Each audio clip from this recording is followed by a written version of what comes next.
कौनी रूपे आइले शिव गुरु कौनी रूपे गइले हो कवन रूपे ना।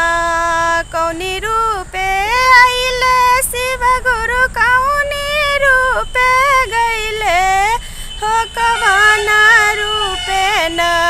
शिव गुरु दिहले दर्शन मा हो कवन रूपे ना।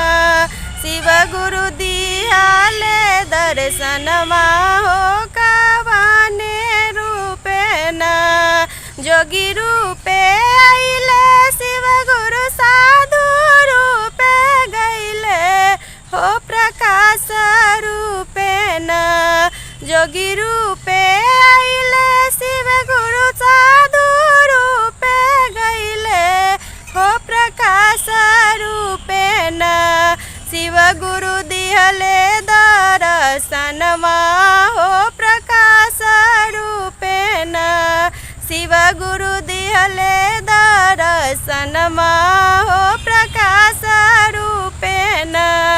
घर में से निकालली दुखिया शिशिया की गिरी रे गइले ना।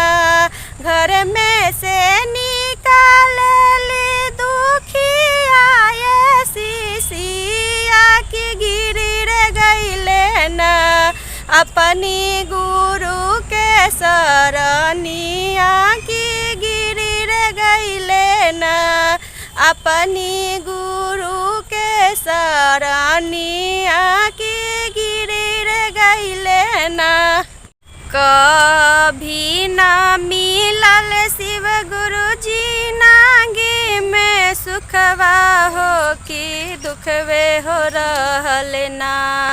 कभी ना मिलल शिव गुरु जी नागी में सुखवा हो कि दुखवे हो रहल ना। कही शिव के चरनिया दुखिया गिरी रे गइले ना। कही शिव के चरनिया हो शिशिया गिरी हो गइले ना।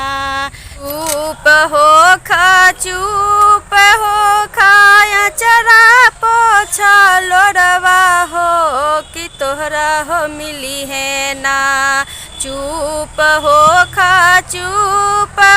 खाया चरा पोछा लोरवा हो कि तोहरा हो मिली है ना। अब जिंदगी में सुखवा हो कि तोहरा हो मिली है ना। कटी सारा अब दुखवा हो कि तोरा हो मिली है ना।